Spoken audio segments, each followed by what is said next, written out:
నేర్చుకోండి. జగన్మోహన్ అడగండి, మా సత్తా తెలుస్తుంది. అనవసరమైన టాపిక్ లోకి వచ్చి ఏమంటే మేము సైలెంట్ గా ఉండలేం కదా, మేము తిరిగి మాట్లాడాలా? పెద్ద వచ్చిందని గౌరవించండి. టాపిక్ లోకి రండి సార్ ప్లీజ్. టాపిక్ లోకి రండి ప్లీజ్. విజయశేఖర్ రెడ్డి గారు ఒక్క నిమిషం ఆగండి. ఒక్క నిమిషం లక్ష్మణరావు గారు ఆగండి. అడుగు నీ సత్తా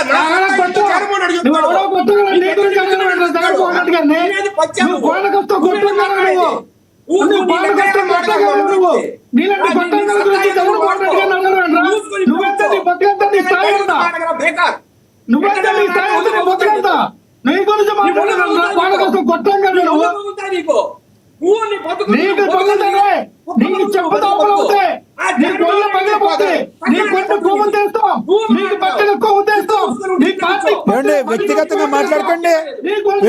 మాట్లాడకండి. లక్ష్మణరావు గారు, విజయశేఖర్ రెడ్డి గారు, లక్ష్మణరావు గారు ఆగండి. ఇది విజయశేఖర్ రెడ్డి గారి టైము. విజయశేఖర్ రెడ్డి గారు ఒక్కసారి ఒకళ్ళు మ్యూట్ చేయండి.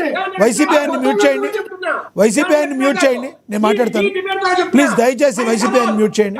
ఏమండి విజయశేఖర్ రెడ్డి గారు, దయచేసి విజయశేఖర్ రెడ్డి గారు ప్లీజ్. సవాళ్ళు ప్రతి సవాళ్ళు టైం కాదు. దయచేసి విజయశేఖర్ రెడ్డి గారు దాన్ని అక్కడితో వదిలేయండి.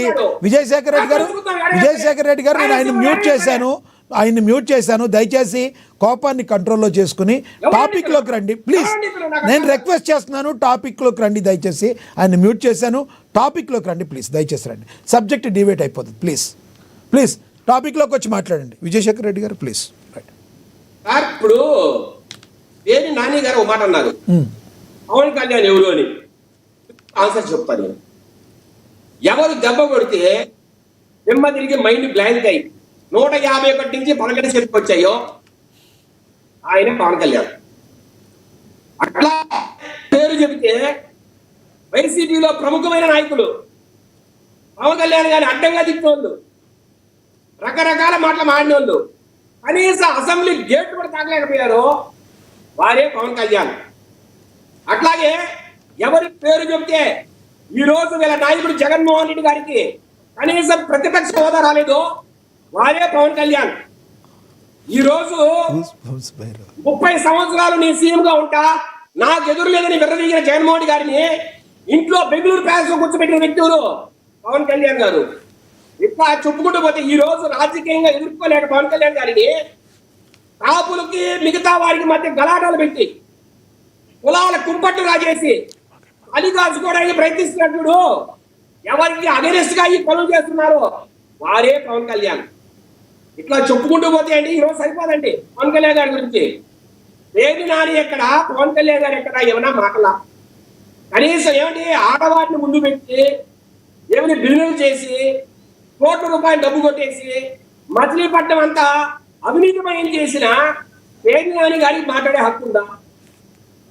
కేవలం ఒక కుల ప్రాతిపదికన ఆయన నుంచి డిబేట్ లో కూర్చోబెట్టి పవన్ కళ్యాణ్ గారిని తిట్టించడం న్యాయమా? నిజంగా ఆయన అంత గొప్ప వ్యక్తి భార్య పేరుతో బిజినెస్ చేస్తూ ₹1 కొల్లగొట్టి ఏమండి ఈ రోజు చంద్రబాబు నాయుడు గారు అనుకున్నా, పవన్ కళ్యాణ్ అనుకున్నా పేరు నాని గారి సతీమణి ఈ రోజు జైల్లో ఉండాల్సిన పరిస్థితి. కానీ ఆడవారు గౌరవించాలని చెప్పి ఈ రోజు వదిలేశారు. ఇలాంటి బతుకుతున్న పేరు నాని గారికి అసలు జగన్మోహన్ పవన్ కళ్యాణ్ గారు మాట అత్యాకరణ. రెండో మాట, నిన్న పవన్ కళ్యాణ్ గారు కావచ్చు, చంద్రబాబు నాయుడు గారు కావచ్చు, సూటి ప్రశ్నలు అడిగారండి. నేను అవే అడుగుతా సింపుల్ గా. ఇప్పుడు మీరు అంటున్నారు కదా, అయోధ్యకు 1,00,000 లడ్డూల్లో 2 టీడీ బోర్డు మెంబర్లు శ్రేష్టమైన నెయ్యిని పంపించారు, అవి వాడామని. శ్రేష్టమైన నెయ్యిని పంపించినట్టు మీ దగ్గర ఏదైనా రసీదులు ఉన్నాయా? ఎందుకు నెయ్యిని మాత్రమే పంపించారు, మిగతా పదార్థాలను ఎందుకు పంపలేదు? ఇప్పుడు ఎవరైనా లడ్డు తయారు చేసి పంపాలా అనుకున్నప్పుడు నెయ్యితో పాటు అన్ని పదార్థాలను కూడా సరఫరా చేస్తారు. మిగతా వాటిని సరఫరా చేయకుండా నెయ్యిని మాత్రమే ఎందుకు సరఫరా చేశారు అంటే ఆ 2 బోర్డు మెంబర్లకి ఆల్రెడీ తెలుసా కల్తీ జరుగుతోంది, దీంట్లో రకరకాల ఆయిల్స్, రకరకాల ఫ్యాట్స్ కలిసి అయినా ముందే తెలుసా? రెండోది, వీళ్ళు అంటున్నారు అయ్యా లేదు మేము శ్రేష్టమైన నెయ్యినే వాడాము, వారిచ్చిన నెయ్యినే వాడాము, వేరే నెయ్యి వాడలేదు వీళ్ళు అంటున్నారు, పేరు నాని గారు అంటున్నారు. అంటే కల్తీ నెయ్యి జరిగిందని, అంటే నెయ్యి కల్తీ జరిగిందని మీరు ఒప్పుకుంటున్నారా? అధికారికంగా నెయ్యి కల్తీ జరిగింది ఆ రోజు. కాబట్టి ఆ నెయ్యి ఏదైతే మేము కొంటున్నామో టెండర్ల ద్వారా, ఆ నెయ్యితో కాకుండా వేరే టీడీ బోర్డు మెంబర్లు ఇచ్చే శ్రేష్టమైన నెయ్యితో పంపించామని చెప్తున్నారు కదా పేర్నాని గారు. అంటే అప్పుడు కల్తీ నెయ్యిని వాడాము అని మీరు ఒప్పుకుంటున్నారా? ఒకటి చెప్పండి విజయశేఖర్ రెడ్డి గారు, విజయశేఖర్ రెడ్డి గారు, ఏదైతే ఎన్డీడీబీ రిపోర్ట్ ఇచ్చిందని మీరు ఏదైతే చెప్పారో, చంద్రబాబు నాయుడు గారు ప్రధానంగా ముఖ్యమంత్రి చెప్పారు, దాని గురించి యానిమల్ ఫ్యాట్స్ ఉన్నాయా లేవా అని అసలు సిట్ ఎందుకు దాన్ని పరిగణలోకి తీసుకోలేదు? సిట్ ఎందుకు దాని గురించి చెప్పలేదు? అది దానివల్ల ఇక్కడ ఇప్పుడు ప్రాబ్లం వచ్చింది. సార్ ఒక చిన్న మాట, ఇప్పుడు లక్ష్మీకాంత్ ఆయన మన లక్ష్మణరావు గారు, ద గ్రేట్ లక్ష్మణరావు గారు ఒక మాట అన్నారు. ఏమని? జూలై 2024లో 4 ట్యాంకులు పైకి వచ్చాయి, అవి కల్తీ నెయ్యి అని అన్నారు. ఆ 4 ట్యాంకర్లను మేము ఎన్డీడీబీకి పంపించాం. పంపిస్తే దాంట్లో వెజిటబుల్ ఆయిల్స్, అనిమల్ ఫ్యాట్స్ ఉన్నాయని చెప్పిన మాట వాస్తవం. కింద కొన్ని డిస్క్లైమర్స్ ఇచ్చారండి. ఏమని ఇచ్చారు డిస్క్లైమర్స్? అయ్యా కోర్టుకు ఒకవేళ మీరు సమర్పించాల్సి వస్తే ఇది కోర్టుకు సమర్పించిన డాక్యుమెంట్ కాదని చెప్పారు. అంటే ఇది కోర్టు ఒత్తిడి తీర్పులకు నిలబడదు, ఇది మీరు అడిగిన వెంటనే మేము చేస్తున్నాం. ఒకటండి, నెయ్యిని టెస్ట్ చేసే ల్యాబ్ ఉంది కానీ ఎన్డీడీబీలో నెయ్యిని కాని పదార్థాన్ని టెస్ట్ చేసే ల్యాబ్లు ఉంటాయా? ఒకసారి ఆలోచించండి మీరు.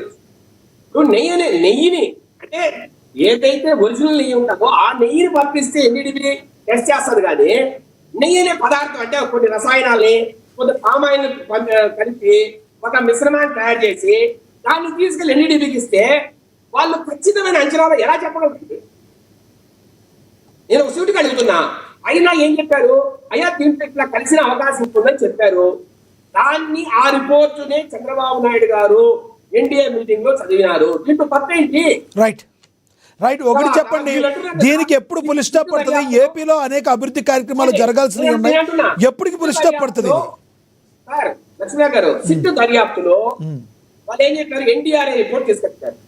ఎన్డీఆర్ఐ రిపోర్ట్ లో ఏం చెప్పారు? లిమిట్ ఆఫ్ డిటెక్షన్ 10% అని పెట్టుకున్నామని చెప్పారు. అంటే 10% కన్నా ఎక్కువ ఉన్న పదార్థాలు మాత్రమే ఆ టెస్ట్ చేసిన రిపోర్ట్ లో కనపడుతుంది. అంటే అర్థం ఏమండి? అంటే 10% కూడా తక్కువ పదార్థాలు కనపడేవనే కదా. అంటే ఆ 10% కన్నా తక్కువ పదార్థాల్లో అనిమల్ ఫ్యాట్స్ ఉండే అవకాశం లేదా? రెండోది, నేను సూటిగా అడుగుతున్నా, లిమిట్ ఆఫ్ డిటెక్షన్ 10% పెట్టుకోమని ఎవరు చెప్పారు? ఎందుకు పెట్టారు? రెండోది, ఎన్డీడీబీ రిపోర్ట్ కనబడిన వెజిటబుల్ ఆయిల్స్ ఏమో ఎన్డీఆర్ఐ కనబడతాయి, అదే ఎన్డీడీబీ రిపోర్ట్ కనబడిన అనిమల్ ఫ్యాట్స్ ఏమో ఎన్డీఆర్ఐ. రైట్ విజయశేఖర్ రెడ్డి గారు, ఎస్ విజయశేఖర్ రెడ్డి గారు, మళ్ళీ వస్తాం మీ దగ్గరికి. నిన్న పవన్ కళ్యాణ్ గారు కావచ్చు, అట్లాగే ఒకటే అడుగుతున్నాం. ఇప్పుడు వైవి సుబ్బారెడ్డి గారు ఆ రోజు 4 సంవత్సరాలు చైర్మన్ గా ఉన్నారు. ఆయన భార్య సతీమణి గారు బైబిల్ పెట్టుకొని తిన్నారు. ఆమె ఎక్కడికి వెళ్ళా బైబిల్ పెట్టుకొని తిరుగుతుంది. అట్లాగే ఇంకొక సంవత్సరము కోమలి కరుణాకరెడ్డి గారు ఉన్నారు. ఆయన ఏమన్నారండి? నా పాత చెప్తూ కొడితే ఏమవుతుందని మాట్లాడే వ్యక్తి. ఇలాంటి వ్యక్తులు మీరు టీడీపీ బోర్డు పాలక మండలి చైర్మన్ గా పెట్టి మీరు ఇన్ని దురాగతాలు చేసిన తర్వాత ఏం చెప్పారండి? అయ్యా మీరు క్షమాపణ చెప్పండి, ప్రజలకు తప్పు జరిగింది ఒప్పుకోండి అని అడిగారు. అది తప్పండి. రైట్ విజయశేఖర్ రెడ్డి గారు, అయ్యా అదిగో పాలక మండలిలో ఈ తప్పు జరిగింది, కల్తీ జరిగింది మన వాస్తవం, దానికి మీకు క్షమాపణ చెప్తాం, మాకు తెలియక జరిగిందని చెప్పాలి కదా. రైట్ కొత్తగా కూడా ఆయన వత్తాల్సుకుంటున్నాడు అర్థమేమని. అంటే ఇద్దరు కూడా ఆ కుటుంబ భాగమని. ఇంకో ఇద్దరు గెస్టులు ఉన్నారు, మళ్ళీ మాట్లాడతారు. మీరు అభిప్రాయం అర్థమైంది.